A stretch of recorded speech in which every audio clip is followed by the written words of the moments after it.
वक्तों वीरों व वीरांगनाओं ने अपने शौर्य व साहस व बलिदान का अदम्य परिचय दिया है। ऐसी ही एक वीरांगना रानी लक्ष्मीबाई। भारतीय इतिहास में अमर वीरांगना रानी लक्ष्मीबाई का जन्म वाराणसी जिले के बरौनी नामक गांव में 19 नवंबर 1828 को मोरोपंत तांबे व भागीरथी सप्रे के घर में हुआ था। उनका बचपन का नाम मणिकर्णिका था। उनको मनु कहा जाता था। मनु के जन्म पर मां कुछ उदास थी। उस पर पिता ने मां को समझाया और आइए दृश्य का आनंद लेते हैं।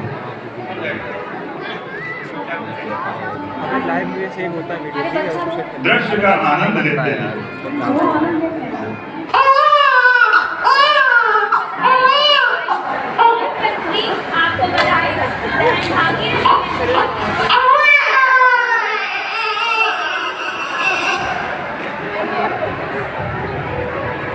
बैग पकड़ना मेरा।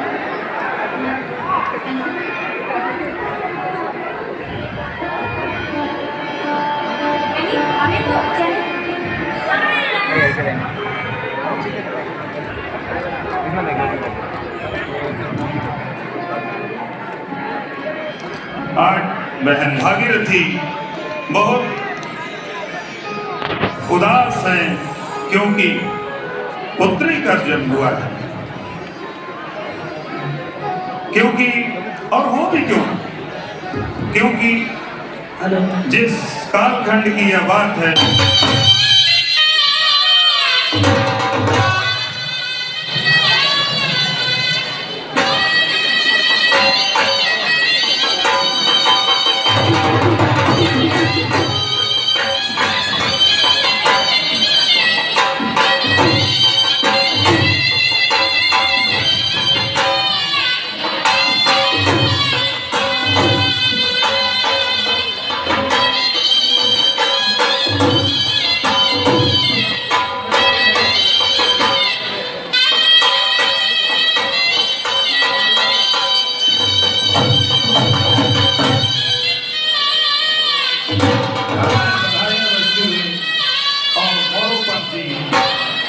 पत्नी के पास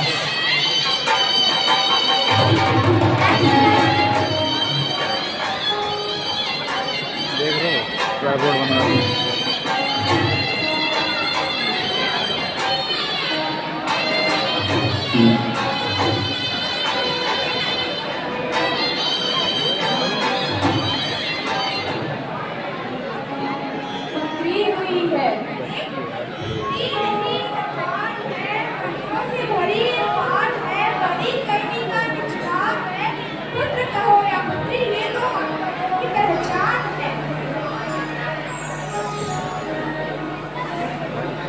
और सुसंस्कृत माता भागीरथी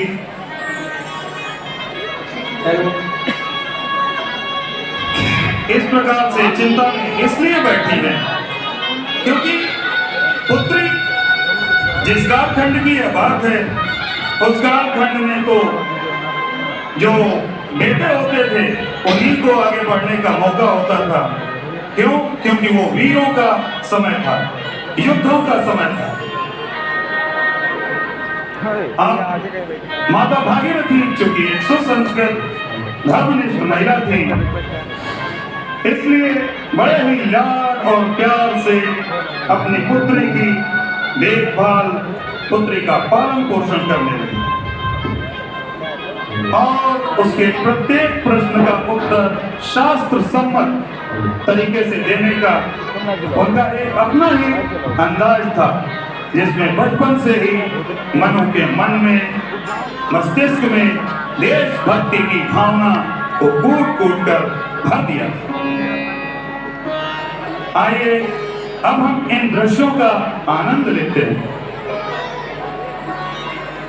मनु, मनु, मनु उठो, मनु, नहीं माँ। मनु उठो, बोल रही। आओ मेरे साथ मुंह बोलो। आओ मेरे साथ बोलो। हे प्रभु आनंद दाता ज्ञान हमको दीजिए, शीघ्र सारे दुर्गुणों को दूर हमसे लीजिए, हमको शरण में हम सदाचारी बने, देश रक्षक वीर व्रतधारी बने। माँ ईश्वर प्रतिमा हमेशा मुस्कुराते हुए दिखते हैं और शस्त्र भी लिए रहते हैं, ऐसा क्यों?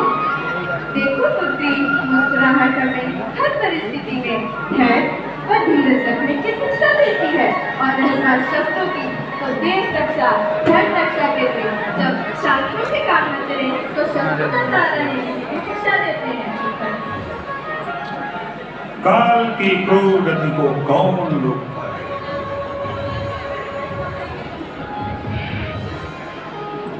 क्योंकि शास्त्र गत तरीके से अपनी पुत्री को समझाया और बाद में वही पुत्री मनु से वीरांगना रानी लक्ष्मीबाई के रूप में अवतरित हुई। क्योंकि हम ये देवी के इस चरित्र से कुछ शिक्षा ग्रहण करने आए हैं, कुछ जानने और समझने आए हैं। काल की क्रूर गति के बारे में किसी को कुछ भी नहीं पता है। माता अपनी पुत्री की परवरिश करते हुए महज पुत्री की 4 वर्ष की उम्र में ही पुत्री का साथ छोड़ जाती है। अचानक पुत्री के मन और मस्तिष्क पर कितना गहरा असर पड़ता है, इस बात को हम पुत्री से मुख से कहे हुए कुछ वाक्यों से ही समझते हैं।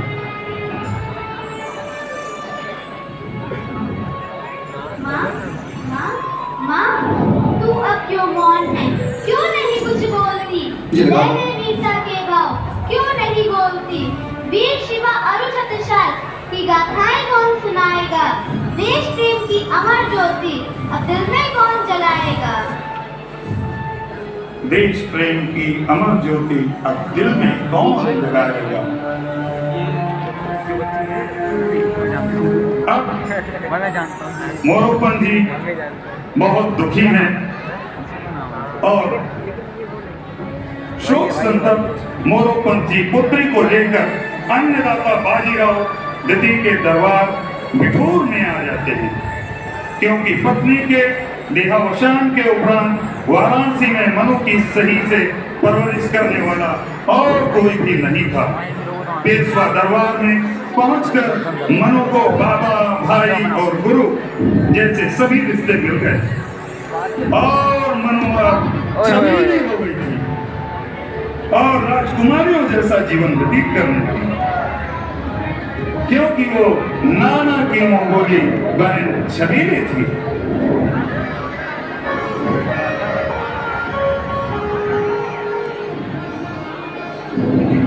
चलो पुत्री, अब हम अपने अन्नदाता के दर पर चलते हैं, बिठूर पेशवा के दरबार में। प्रणाम राजे। प्रणाम। राजे, ये मेरी पुत्री है। अगर अब ये तुमने मेरे इनके साथ तुमने ही फोन रहेगी। छुड़वाया। इसकी माता का देहावसान हो गया है। प्रणाम महानुभाव। अरे अरे छबीली, तुम कौन हो जो इस तरह मन भा गई? तेरे बोलने से नई ताजगी सी छा गई। क्या तू मेरी भगनी बनेगी या तुझे कुछ चाहिए? नाम है कर्णिका, सब बोलते तुझे मनु है। अब हूँ छबीली आपकी और कुछ नहीं चाहिए। क्योंकि 1832 से 1842 तक मनु छबीली बिठूर में ही रही, अपनी शास्त्र व शास्त्रों की शिक्षा लेती हुई बड़ी हो रही थी। जिसने ऐसे 2 पराक्रमी वीर भाइयों को पाया हो, उसके खेल भी निराले थे। वो 2 पराक्रमी वीर भाई नाना साहब पेशवा तथा तात्या टोपे जी थे। आइए फिर एक दिन नाना राव जी का छबीले की परीक्षा लेने का मन हुआ, क्योंकि नाना राव जी ने और तात्या टोपे ने छबीली को घोड़सवारी और अनेक मलखम्ब इस तरीके के सारे खेल सिखाए।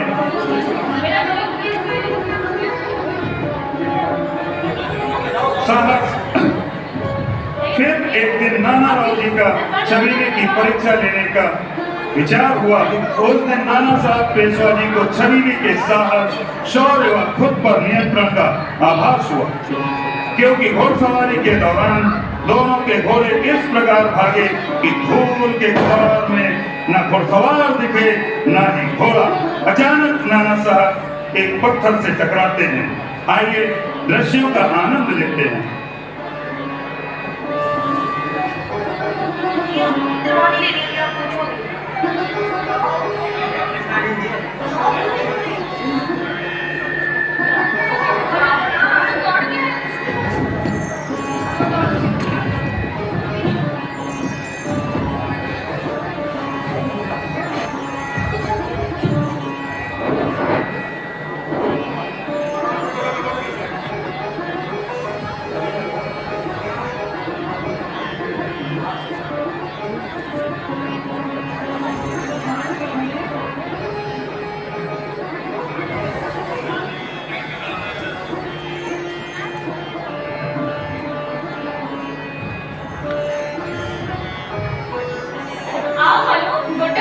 खेल खेलते हैं। नहीं, यहाँ भी कोई खेल है जो हमें कायर, कमजोर व कोमल बनाता है। तो खेल कौन सा खेले हम? कैसे हिस्सा खोले हम? कौन हमें सिखाएगा? शस्त्र कौन चलवाएगा? शस्त्र कहाँ से लाएंगे? मैदान कहाँ बनाएंगे? हे सभी, अब तुम बोलो। हमारी आंखें अब तुम खोलो। खेल का मैदान हो या युद्ध का मैदान हो, है अगर कुछ भी नहीं, पुरुषार्थ के आगे सभी समान है। यदि सिखवाने की बात है तो भ्रातृज तो आएंगे, नाना तात्या ही हमें युद्ध कौशल सिखलाएंगे। नाना तात्या ही हमें युद्ध कौशल सिखलाएंगे।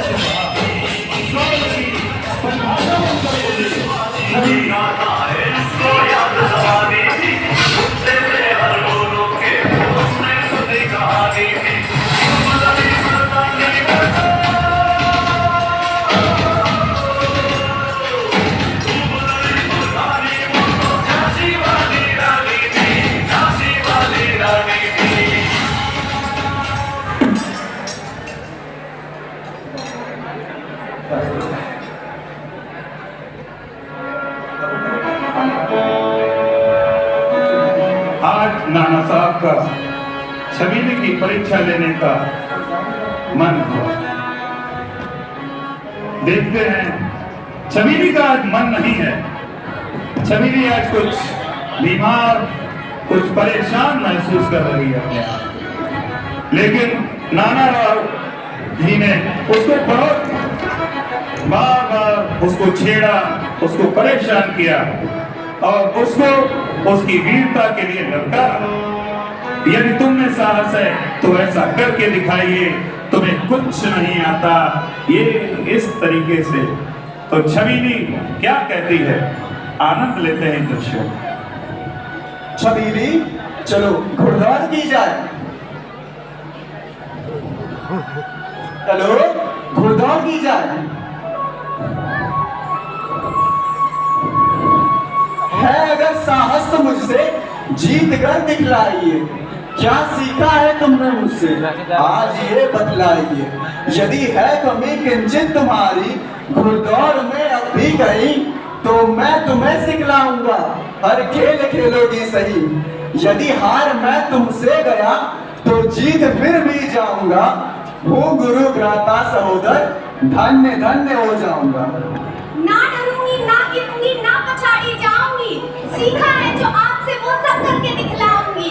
हूँ छबीली आपकी छन्नाहट भर दूंगी मैं। तो चलो जल्दी से भ्राता फैसला कर ले अभी। ना तो घोड़ा दूर है, ना मैदान ही अब दूर है। और दोनों घुड़सवार जाते हैं और अपने अपने घोड़ों को लेकर आते हैं।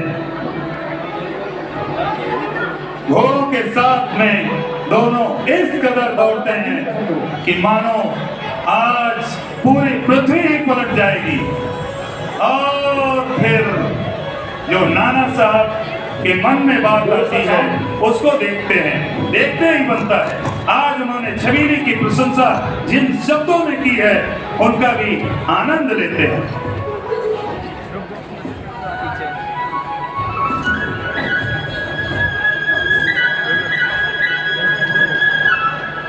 किसका मैसेज है? इसका लिया है? इसका आएगा तुम्हारा।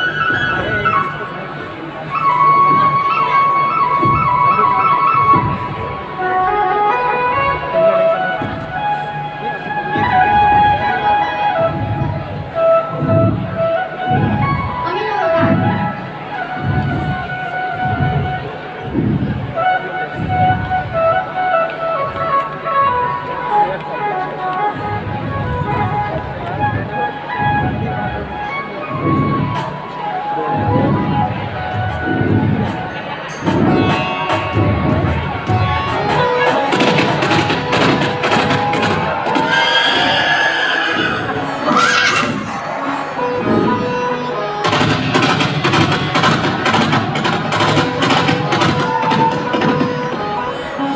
घुड़दौड़ करते करते अचानक नाना साहब गिर जाते हैं और मुंह से आवाज आती है, छबीली, मैं तो मर गया। आज छबीली उनको लेकर घर आती है। ऐसा ही एक दृश्य और है जिसमें छबीली अपने पिता से हाथी पर बैठने की जिद करती है और पिता की झिड़की देने पर उसके मुख से कुछ ऐसा निकल जाता है कि मानो सरस्वती जी ही उसकी जुबान पर बैठ गई है, उसकी जिह्वा पर। छबीली ने अपने पिताजी से कहा, हे पिताश्री, आप मुझे बता रहे हैं कि मैं महारानी नहीं, रानी नहीं? ऐसा बिल्कुल नहीं है। देखिएगा एक दिन आप एक हाथी की बात करते हैं, मेरे पास ऐसे 10 अनेक हाथी होंगे जिन पर मैं बैठ करके अपने राज्य का भ्रमण करूंगी। और आज ये सारी बातें सही होती हुई दिखाई दे रही हैं। देखते हैं क्या ये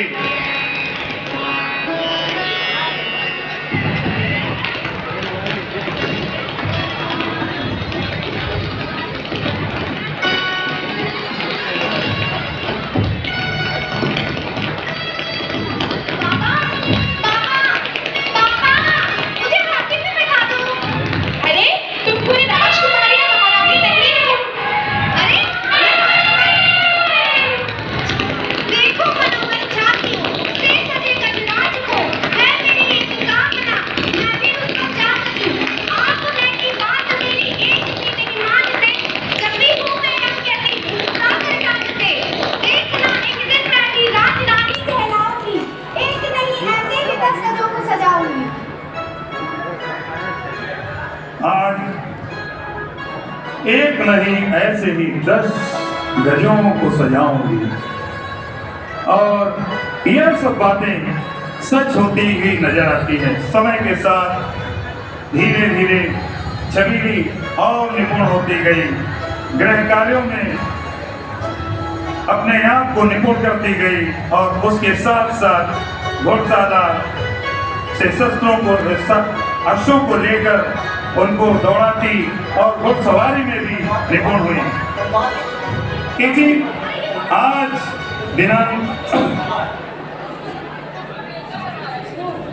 बिठूर में बड़ा ही सुखद दिन है जबकि झांसी दरबार से पेशवा दरबार में एक दूत आया है, क्योंकि परम वैभवशाली झांसी से राजा गंगाधर राव नेवलकर जी ने, जो कि एक कुशल राजनीतिक, कूटनीतिक, वित्तीय व सैन्य योजनाओं को सफलतापूर्वक लागू करते हैं, ने विवाह का प्रस्ताव बिठोर पेशवा दरबार में भेजा है। अब दूत पेशवा दरबार में आता है और किस प्रकार से अपने राजा जी द्वारा दिए गए पत्र को बखान करता है, इन शब्दों पे नजर डालें।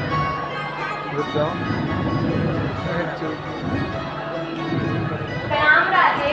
प्रणाम।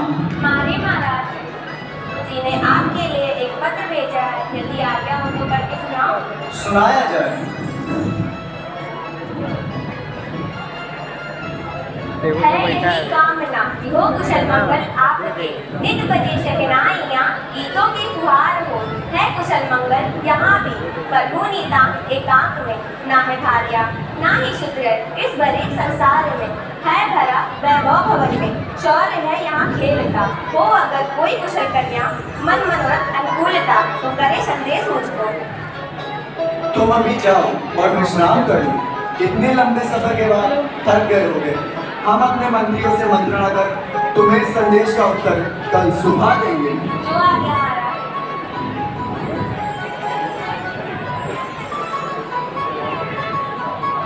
और पेशवा जी अपने मंत्रियों से मंत्रणा। झांसी से एक संदेश आया है। वहाँ के महाराज को एक सुयोग्य कन्या की आवश्यकता है। मुझे तो छबीली इसके लिए उचित लगती है। छबीली ही उचित लगती है।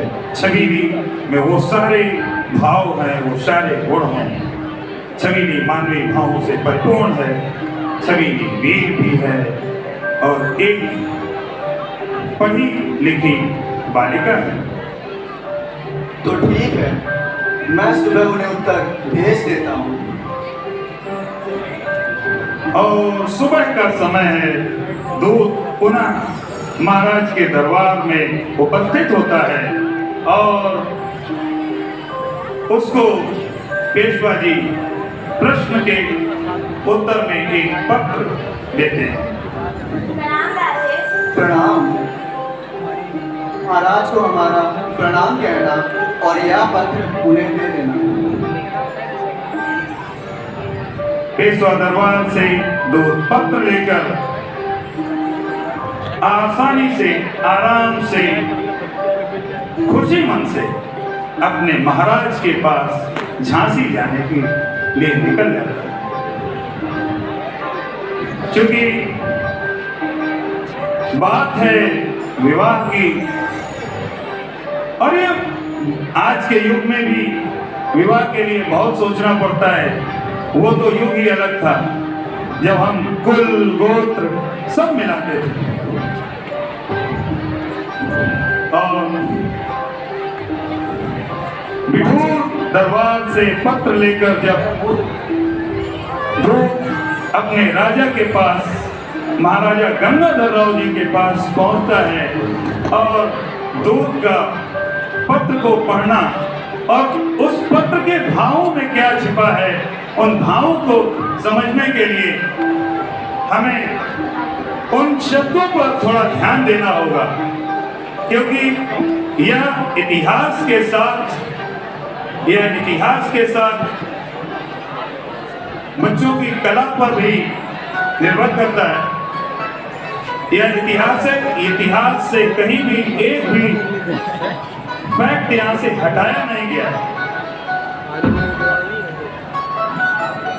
प्रणाम महाराज। पेशवा जी ने आपके लिए पत्र का उत्तर भेजा है, यदि आज्ञा हो तो पढ़ के सुनाओ। आज पेशवा दरबार से आया हुआ पत्र पढ़ता है तो उत्तर बड़ा बहुमूल्य है, क्योंकि प्रश्न था वो कीमती, सब कुशल मंगल है यहाँ पर आपकी दी है पड़े। तो है एक कन्या की हमारी सब कलाओं से सुसज्जित, सास और ससुर सहित क्या दया व प्रेम की है प्रतिमूर्ति। यदि कहे श्रीमंत तो करूँ नहीं, हम बना दें, आपके हाथ दर्द हो रहे होंगे। बारात हो यहाँ खड़ी। आज दिनांक 19 मई 1842 को एक चंचल चपल कुशल नेत्री छबीली, जिसकी उम्र महज 14 वर्ष की है, का विवाह 5000 सैनिकों की सेना रखने वाले, विधि व्यवस्था में निपुण, कला संस्कृति से प्रेम करने वाले 28 वर्षीय राजा गंगाधर राव जी से झांसी के सुप्रसिद्ध गणेश मंदिर में पूरे मराठी परंपराओं रीति रिवाजों के साथ होता है, जिसमें रानी जी ने पारंपरिक मराठी साड़ी व राजा जी ने पारंपरिक मराठी पगड़ी पहन रखी है। वहां पर आए हुए सभी बारातियों को मराठी भोजन परसा जाता है और उनके रहन सहन की भी व्यवस्था मराठी अंदाज में भी होती है। हम विवाह के दृश्य का आनंद लेते हैं और इस विवाह में शामिल होते हैं, क्योंकि यह तो खुशी का दिन है। आज छबीली रानी की, झांसी की रानी लक्ष्मीबाई बनने जा रही थी।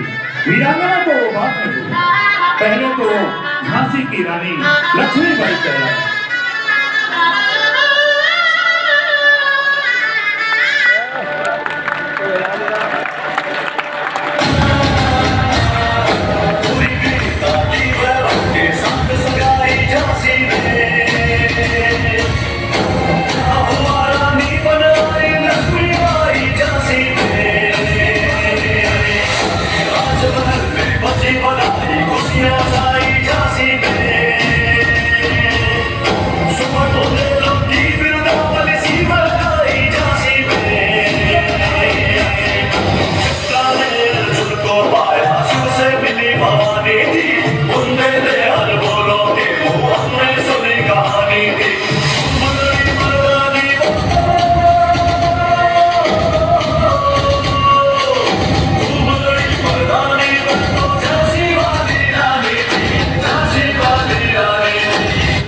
विवाह के बाद तो मानो झांसी का भाग्य ही चमक गया, क्योंकि 1843 में राजा गंगाधर राव जी ने झांसी पर चढ़े पुराने कर्ज को पूरी तरह से उतार कर झांसी पर पूर्ण रूप से अपना अधिकार कर लिया।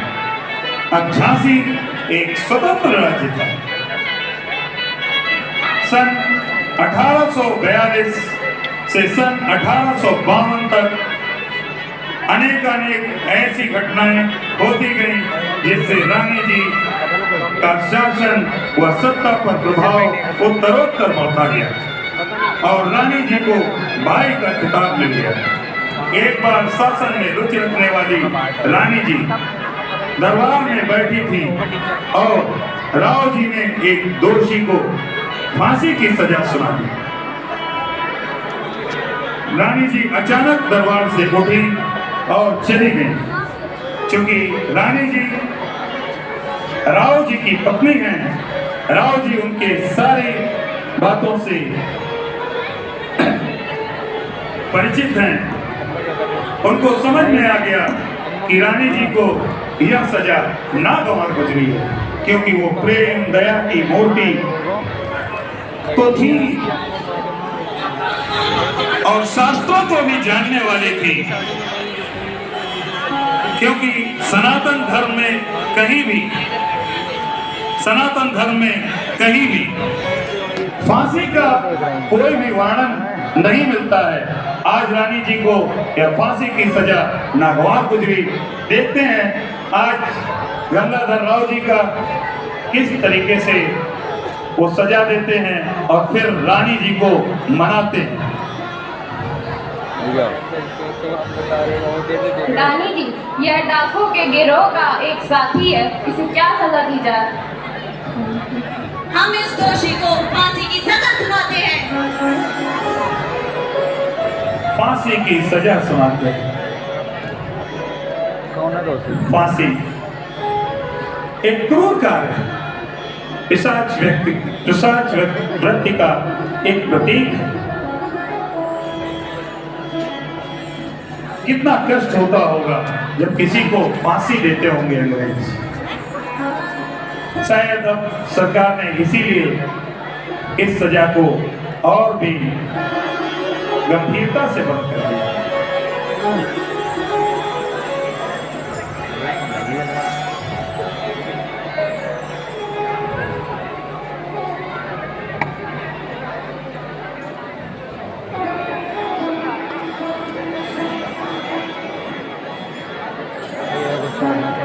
पहली बार स्कूल में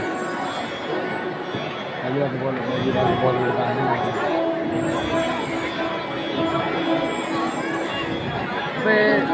इसीलिए रानी जी ने महिला सशक्तिकरण पर अभियान चलाया और महिलाओं को मलखंब, तलवार, घुड़सवारी आदि का अभ्यास करने के लिए प्रेरित किया, क्योंकि रानी जी के मन में कहीं ना कहीं कुछ दूरगामी इस प्रकार के विचार थे। उनको आभास सा होता रहता था, जाने कब इन सभी चीजों की उन्हें आवश्यकता पड़ जाए।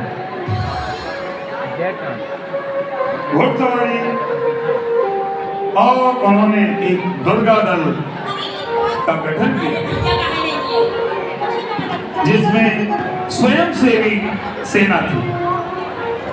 महिलाओं को उसमें लिया गया और महिलाओं को बहुत ही अच्छे तरीके से अस्त्र शस्त्र चलाने की शिक्षा दी गई।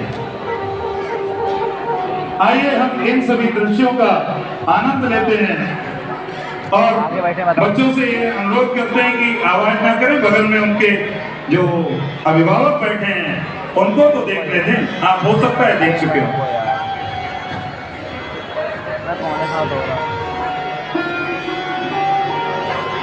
क्या हुआ महारानी जी, आज हम दरबार से घोड़ी उठकर चली आई? क्या कारण है बताइए महारानी जी।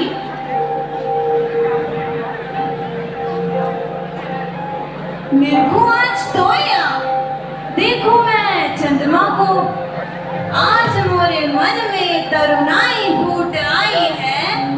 चंचल है चपलासी, मन भावत है अबलासी। काहो दामिनी तुम कहाँ सो आई हो, उमगत है प्रेम राग, श्रृंगार मन में भ्रमरन सो। चंद्र की कला से तुम ले तंगड़ाई। क्षमा करें महाराज, आज मैं आपकी इन बातों में आने वाली नहीं हूँ।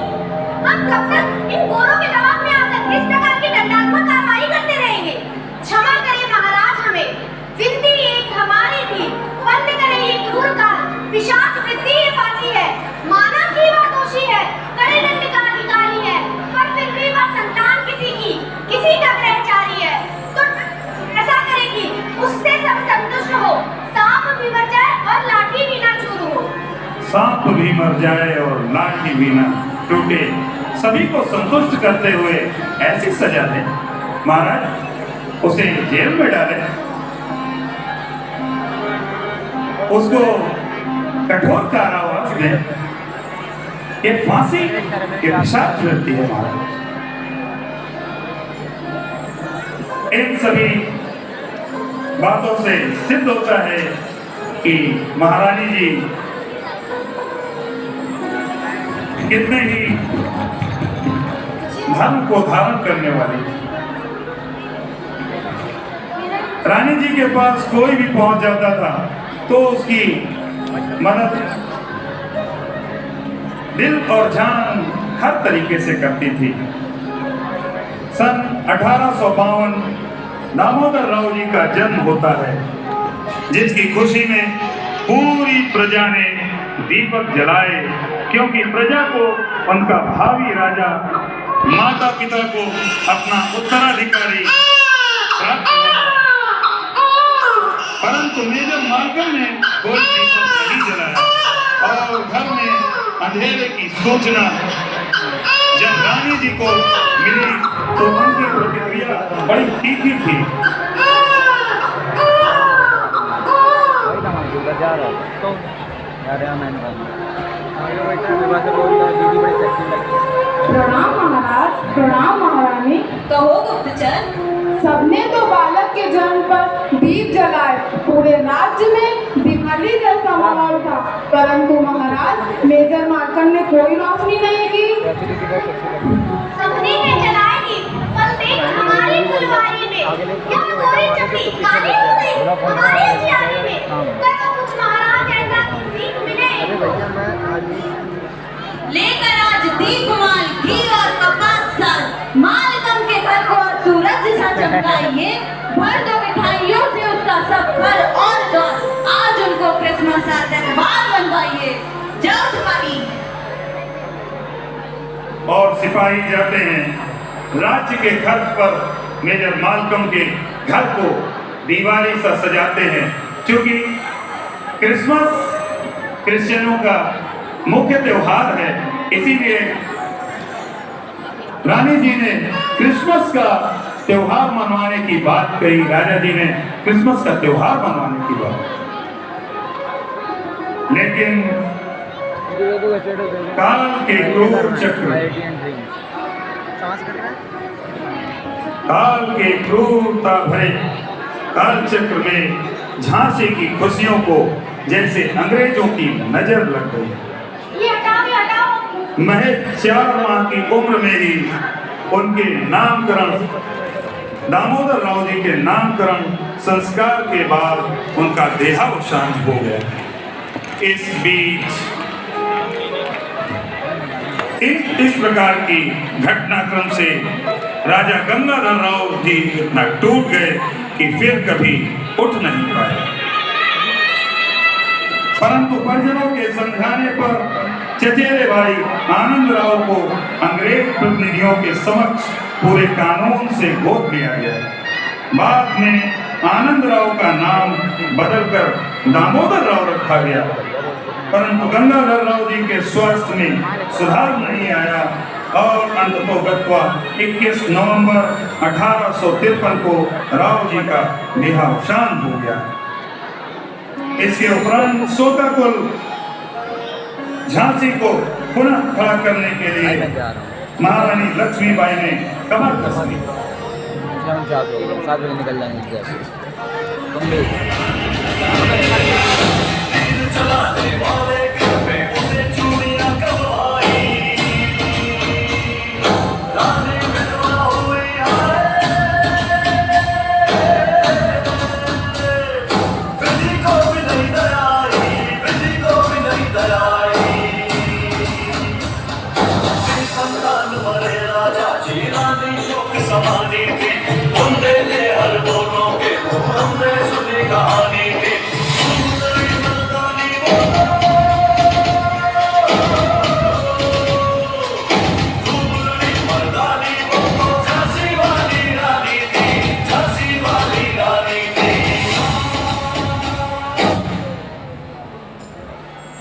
महारानी जी, हमारे राज्य में अपराध बढ़ते जा रहे हैं, चोरी की समस्या भी बढ़ती जा रही है और अपनी चरम सीमा पर है। किसानों से और अधिक कर वसूला जा रहा है। नहीं नहीं नहीं, बर्बाद कुर्सिता हमारा, ये वक्त ले रहा है फिर इंतहा हमारा। जीना पड़ेगा अब तो झांसी के लिए मुझको, सब आस है करेगी कोई आएगा फिर तो। हाँ मैं उठ खड़ी हूँ, हाँ मैं उठ खड़ी हूँ, अब मैं उठ खड़ी हूँ। और एक दिन 7 मार्च 1854 को अंग्रेजों ने लॉर्ड डलहौजी, भैया ये वीडियो हमको भेज देंगे, जो कि नंबर ले उस समय नहीं का अभी डायल किया था ना नंबर मैंने, वही मैंने भारत का वायसराय कार्तिक राज्य त्रिपाठी मिलन नाम है कार्तिक त्रिपाठी से आधारित, जिसे हम डॉक्ट्रिन ऑफ लैप्स पॉलिसी भी जानते हैं, और फर्जी बैठे हैं। अपना एक पत्र झांसी के दरबार में भेजा, जिसमें आनंद राव को झांसी का उत्तराधिकारी मानने से मना कर दिया और उन्हें किला छोड़कर मात्र ₹5000 की मासिक पेंशन देकर शहर में एक मकान में जाने को कहा गया। सहसा रानी जी ने मुख से निकला, मैं अपनी झांसी नहीं दूंगी, लेकिन उस समय वह कुछ न कर सकी। आइए इन दृश्यों को देखते हैं और वीरांगना के भावों को समझने का प्रयत्न करते हैं। Attention! Now I'm going to start a very important meeting. The British government possesses this absolute power to grant or to refuse adoption as the Greater was in 1890. If the king did not have his natural heir, throne will be considered as vacant. The deity should be held according to law and to be attached to the paramount state. It should not have right to create his own heir by adoption. Such states will be considered to British laws. Go and give the declaration to the highest authority.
अब राजा जी के निधन के बाद रानी जी ने जब सारा राज्य का संभाल लिया तो वो मर्दाने वेश में ही रहने लगी।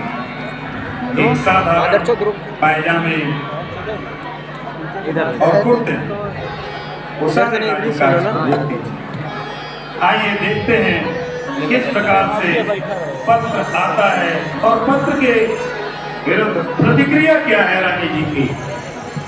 आज रानी जी अपने आप को रोक नहीं सकती। देखते हैं।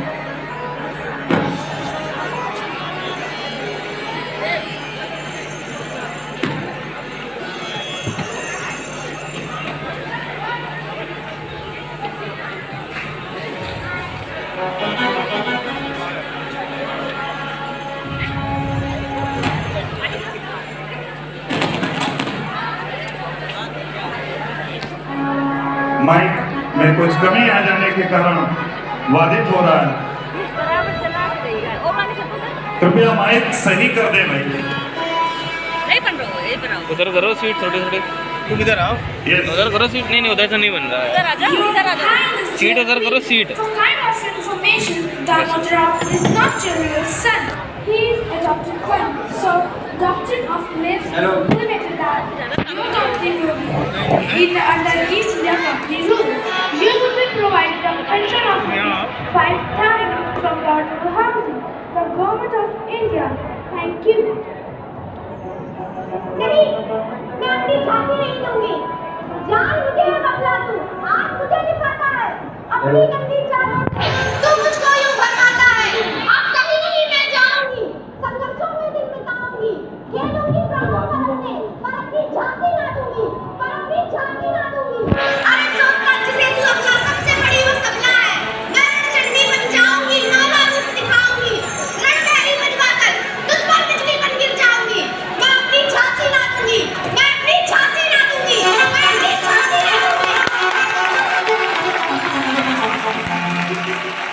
मैं अपनी झांसी ना दूंगी।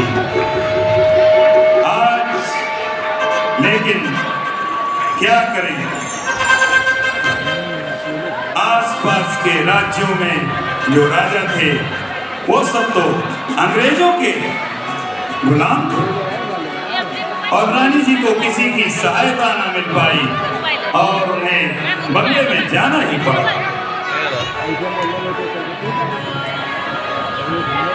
किसी एक महारानी को किसी एक छोटे से मकान में 5,000 रुपए की पेंशन पर रखा है। बड़ा दुखद है।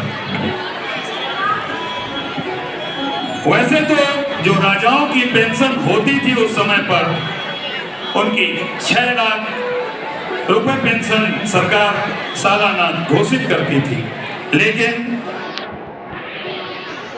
ब्रिटिश गवर्नमेंट ने रानी जी के स्वभाव चरित्र को देखते हुए उनकी इस पेंशन में कटौती कर दी और उनसे झूठ ही कहा कि नहीं, बाकी का कर्जा भी नहीं समाप्त हुआ। सन 1857 की क्रांति में देश भर में जगह जगह अंग्रेजों के खिलाफ विद्रोह हो रहे थे। झांसी की छावनी में सिपाहियों ने अपने कुछ अंग्रेज अफसरों को मार डाला और जो बचे वो किला छोड़कर भाग गए। रानी जी को पुनः किले में शांति पूर्वक 9 माह राज्य करने का मौका मिला, परंतु इस काल में रानी जी ने अथक परिश्रम किया और वीर और वीरांगनाओं को जगह जगह संबोधित करके अपनी सेना सुसंगठित की, जिसमें अनेक वीर जैसे गुलाम खान, दोस्त खान, दीवान जवाहर सिंह, रघुनाथ सिंह, मंदरा, गुंदरा, काशीबाई, मोतीबाई, चूड़ीबाई, सुंदर आदि परमवीर सैनिकों का उन्हें साथ मिला। रानी जी और इसी बीच जब उन्हें 9 माह का शासन करने का मौका मिला तो दतिया व ओरछा के राजाओं ने भी झांसी पर आक्रमण किया, परंतु महारानी जी ने इन सभी को अपनी सूझबूझ तथा वीरता से विफल कर दिया। आइए देखते हैं किस प्रकार से रानी जी ने अपनी सेना को संगठित किया और इन सभी आक्रमणों को दमन किया।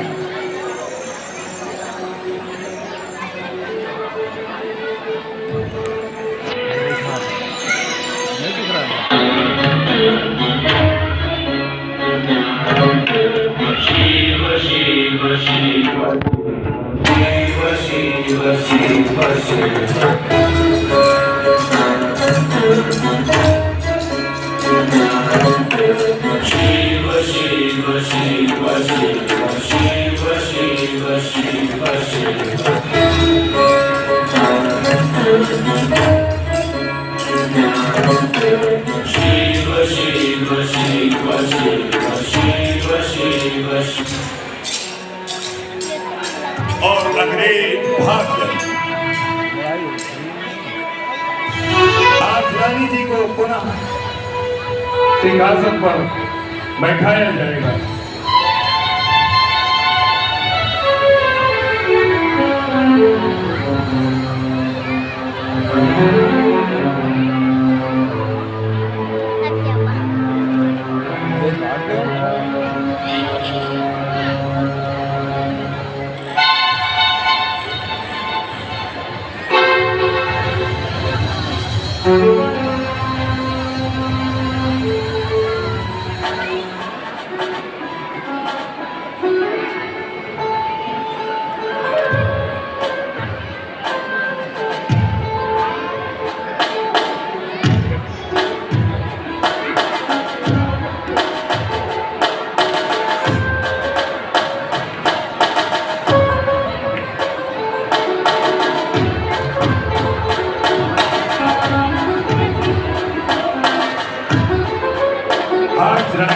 गांव-गांव, नगर-नगर जा जाकर के लोगों के बीच में लोगों से पूछती हैं, अनेक प्रश्न पूछती हैं और उनके साथ में लोगों की एक सेना पीछे चलने लगती है, क्योंकि एक बार 1857 की क्रांति चालू हुई तो उसमें अंग्रेजों ने उसको दमन तो करना ही है, इसलिए रानी जी ने अपनी सारी ताकत, सारी बुद्धि उस सेना को सुसंगठित करने में लगा दिया, जो कि उनके इशारे पर किसी भी प्रकार का कृत्य कर सकती है।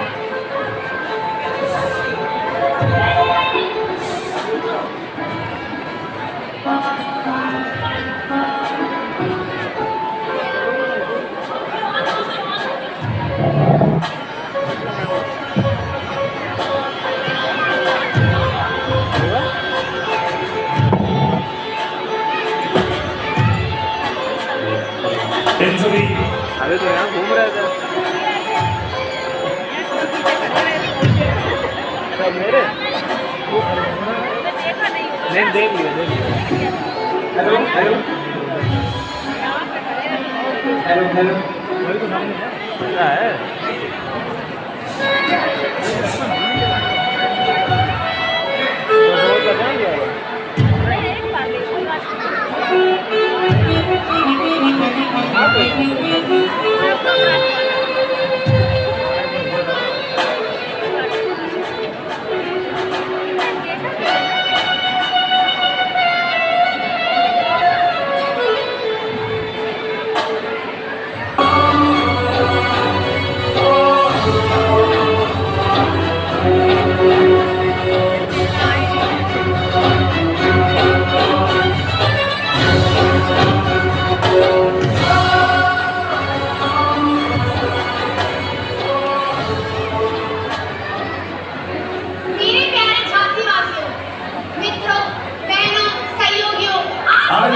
झांसी को संबोधित कर रही है।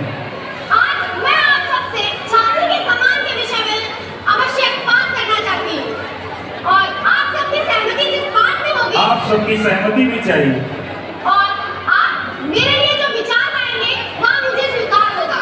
क्या आप सब चाहते हैं हम अपनी झांसी में अत्याचारी बुलंदियों के लिए छोड़ दें? नहीं नहीं नहीं, जिससे कि ये हमारी आने वाली पीढ़ी को मन मस्तिष्क गुलाम बना दे।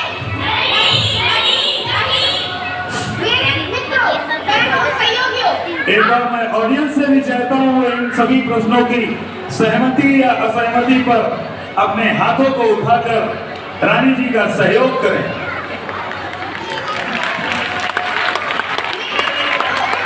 मेरे मित्रों, सहयोगियों, क्या हम फिर से माता पद्मिनी जैसा जौहर दिखाएंगे? नहीं, हम युद्ध के मैदान में अपनी तलवारों का जोर दिखाएंगे और सामने आने वाली हर समस्या से तूफान बनकर भिड़ जाएंगे। क्या मेरा मानना है? क्या मेरा मत है? क्या आपका मेरे मत से सहमत है? जय भवानी।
जाएंगे। ऐसा साहस भरने वाला कोई नेता अगर हमारे बीच में हो तो वो हमको वीरता की परिभाषा सिखाता है। यह वीरता रानी जी के चरित्र में ही थी। आज रानी जी ने अपनी सेना का गठन किया और दुर्गागढ़ पूरी तरीके से अंग्रेजों पर टूट पड़ने के लिए तैयार थी।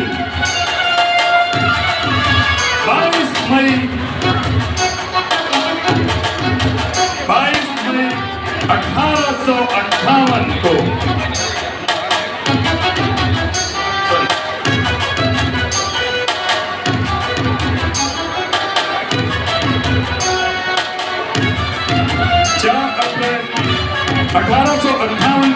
लेफ्टिनेंट बाकर ने रानी जी से आत्मसमर्पण करने को कहा, परंतु रानी जी ने युद्ध करने का निर्णय लिया। एक गद्दार सरदार दूल्हा सिंह ने किले के दक्षिणी द्वार को खोलकर जीत को हार में परिवर्तित कर दिया। उस काल में इस प्रकार की गद्दारियां आम होती थी। कुछ सरदार अपने आप को बड़े पद पर ले जाने के लिए अंग्रेजों की चाटुकारिता करते थे, परंतु सरदार दूल्हा सिंह की पत्नी जो माता क्या कर्तव्यनिष्ठ महिला थी, जिन्होंने इस गद्दारी पर अपने ही पति का वध कर दिया। धन्य है वह माता जिसने अपने देश पर अपने शौहर को निछावर कर दिया और उसकी कटनी कमाई का हिस्सा नहीं बनी। रानी जी चूंकि दरबार जो बन गया था, उसके कारण रानी जी को किला छोड़कर कानपुर की ओर जाना था। आइए देखते हैं कैसे डभौजी ने सिकंदर कसा। Rani ji, I appeal to you to take Jhansi and hand it over to the British. In this it is good for us and you. Otherwise the English army has surrounded the city from all sides. We will destroy the city and take the city under our control, in which there will be a lot of loss of life and property. रानी जी और झांसी वासियों, British सेना ने झांसी को चारों ओर से घेर लिया है। हम नहीं चाहते कि जान और माल का अधिक नुकसान हो, अतः आप सभी आत्मसमर्पण कर दें, अन्यथा किले को तोपों से उड़ा दिया जाएगा।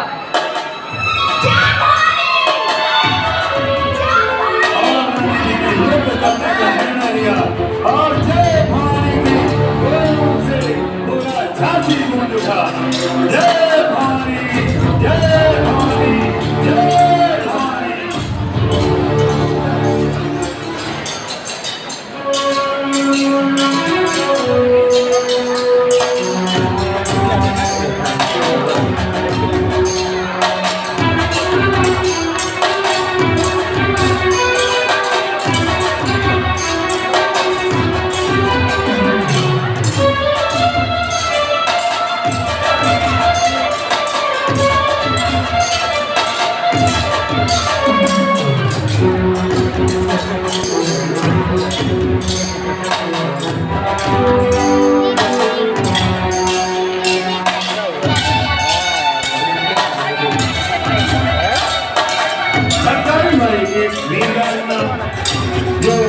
झांसी वाली रानी की थी और उतनी थी, उसने रानी जी को किला छोड़कर जाने को कहा, जिस पर रानी जी किला छोड़कर कानपुर की ओर बढ़ी। रानी जी किला छोड़कर कानपुर की ओर बढ़ी, जहां पर उन्हें अली बहादुर जी तात्या पे मुलाकात हुई।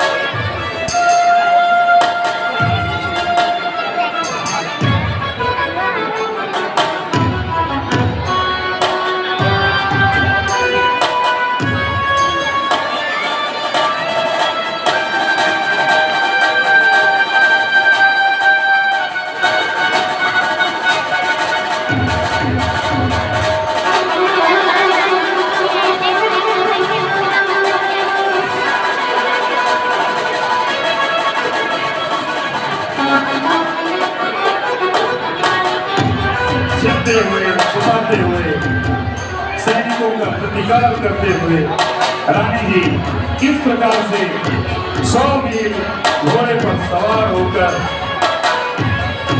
काशी पहुंचती है, जहां पर नानक साहब पेशवा भी आ रहे होते हैं, आए नहीं, तात्या टोपे तथा अली बहादुर जी की सम्मिलित सेनाएं रानी जी का इंतजार कर रही है। इन सभी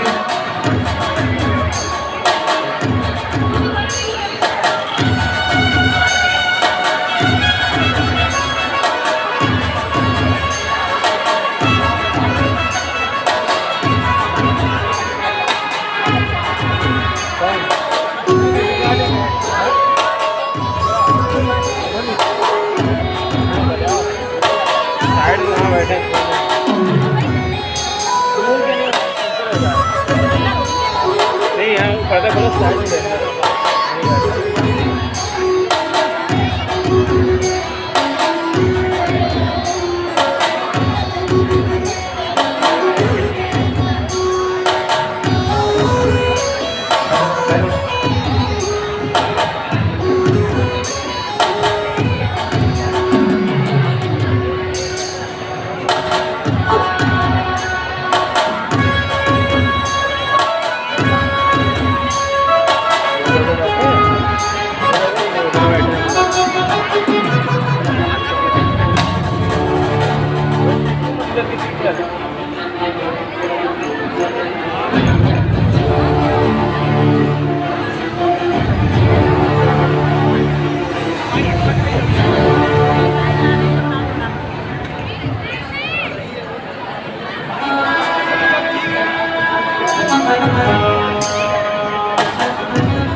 तात्या टोपे जी ने रानी जी का अभिनंदन किया,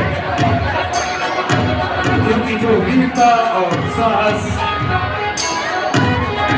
रानी जी ने दिखाया है, वीरांगना लक्ष्मीबाई जी ने दिखाया है, यहाँ से तो वीरांगना ही है, उस पर एक बड़ा भाई क्या ही प्रसन्न होगा कि आज एक वीरांगना जिसको मैंने गोद में खिलाया, जिसको मैंने सिखाया, एक राज्य का नेतृत्व करने वाली नेत्री, क्या ही दृश्य होगा जिस समय इस तरीके से अभिनंदन हो रहा होगा।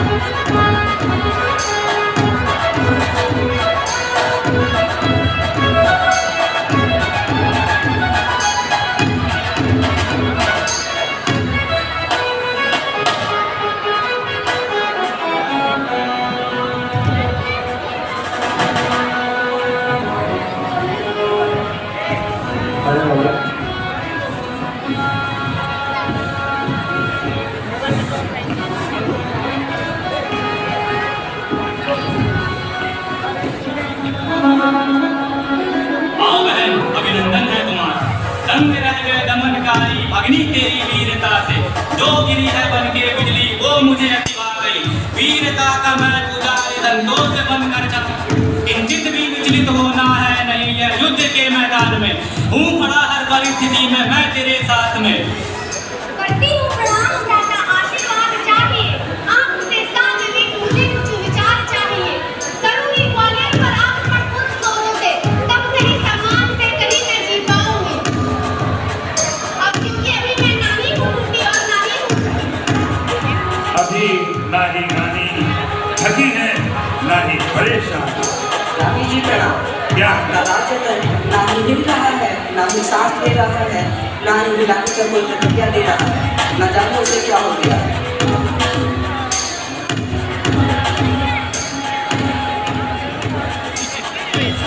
आज 100 मील निरंतर चलकर आने के कारण रानी जी का थोड़ा राज रतन कुछ बोल नहीं पाता।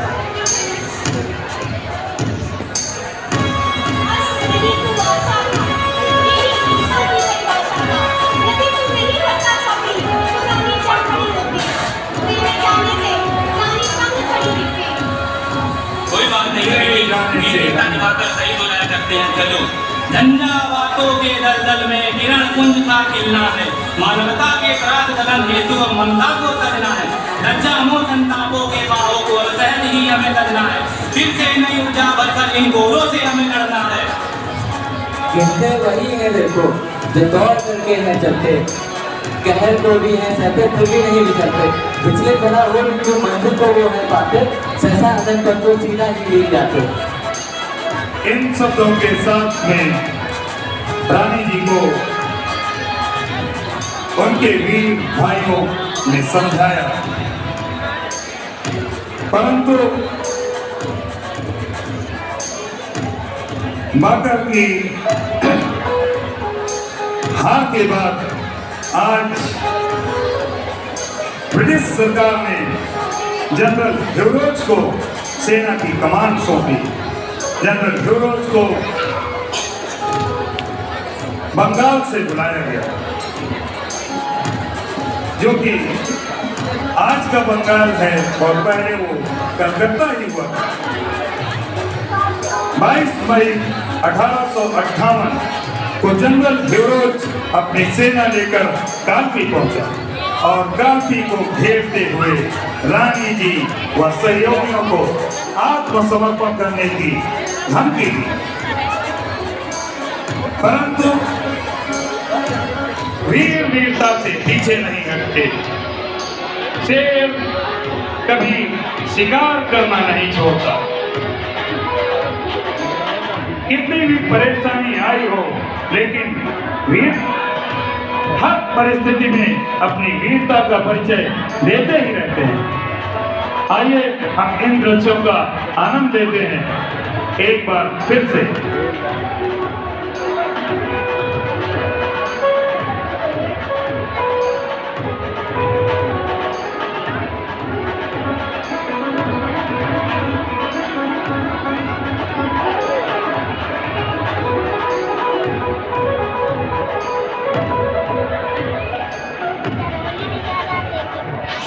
Rani ji, I appeal to you to leave Khalpi and hand it over to the British. If this it is good for us and you. Otherwise, the English army has surrounded the city from all sides. We will destroy the city and take the city under our control, in which there will be a lot of loss of life and property. जय भवानी! जय भवानी! जय भवानी! जय Bhavani! Attack! और रानी जी कालपी ने भी युद्ध किया।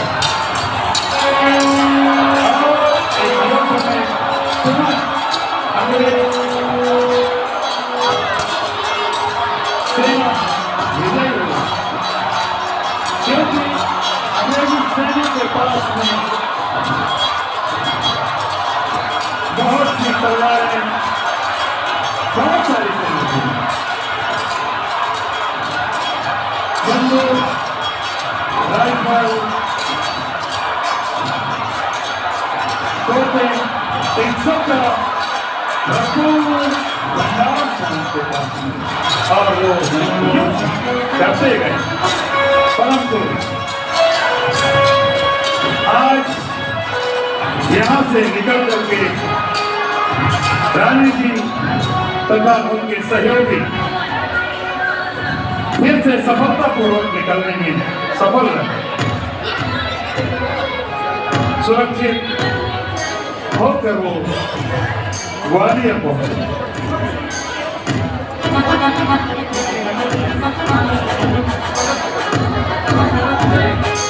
1 जून 1858 महारानी जी तात्या टोपे तथा अली बहादुर जी की सम्मिलित सेनाओं ने ग्वालियर के किले पर वहां के भारतीय सैनिकों के साथ मिलकर कब्जा कर लिया और नाना साहब का राज्याभिषेक कर दिया।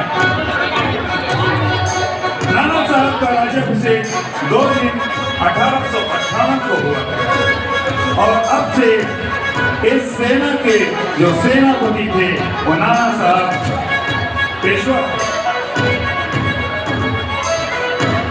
परंतु विद्रोह इतना बड़ा था कि अंग्रेज सेना इसमें किसी भी तरीके की चूक नहीं छोड़ना चाहिए, जिस पर एक बार फिर जनरल हीरोज 16 जून 1858 को ग्वालियर किले में पहुंचा और ग्वालियर को घेर लिया, जिसके बाद एक घमासान युद्ध हुआ जिसे हम अंतिम युद्ध कह सकते हैं। जिसके बाद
आज 16 जून 1858 को ग्वालियर पर जनरल फिरोज के आक्रमण का यह दृश्य हम देखने जा रहे हैं, जिसमें घमासान युद्ध के उपरांत 17 जून को रानी जी ग्वालियर छोड़कर निकलना चाहती थी। उसी समय नए घोड़े ने साने रेखा झरने को पार करने से मना कर दिया। कभी कभी हमारा पालतू भी हमारे प्राणों के लिए बहुत आवश्यक होता है। सैनिकों ने रानी जी का पीछा किया और सैनिकों ने रानी जी को घेर कर उनके सर पर वार कर दिया, परंतु सैनिक कुरुक्षेत्र ने रानी जी को खून से लथपथ होने के कारण पहचान न सके। आइए देखते हैं किस प्रकार का युद्ध हुआ। राजा जी, I agree to you to leave Gwalior and hand it over to the British, and they said it's good for us and you. Otherwise, the English army has surrounded the city from all sides. We will destroy the city and take the city under our control, in which there will be a lot of loss of life and property. Jai Bhavani!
रानी जी घायल अवस्था में सरायकोटा में 2 भारतीय सैनिकों को मिली और उन्हें अपनी अंतिम इच्छा बताई कि उनके शरीर को कोई भी अंग्रेज सैनिक ना छू पाए, जिससे कि वह अशुद्ध ना हो। उनके सैनिक रानी जी को लेकर के गंगादास जी की कुटिया में पहुंचे, जहां गंगादास जी ने रानी जी का अंतिम संस्कार किया। आइए देखते हैं गंगादास जी के क्या भाव थे, क्योंकि गंगादास जी के भी 490 सैनिक इस युद्ध में शहीद हुए थे। वो सैनिक नहीं थे, साधु थे। इसलिए इस देश में साधुओं का भी एक अग्रणी स्थान। आइए देखते हैं दर्शक।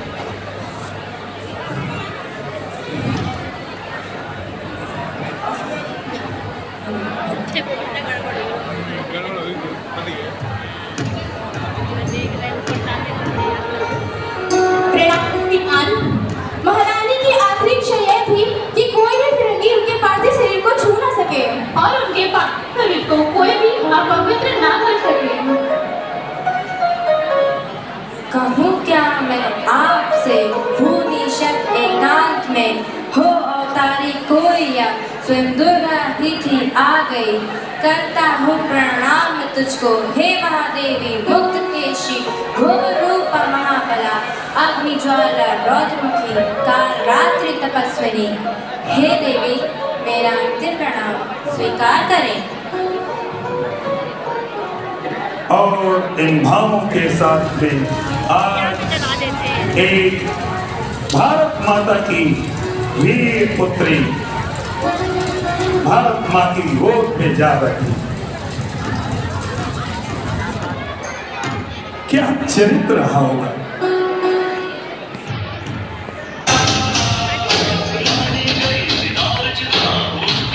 क्या चरित्र रहा होगा।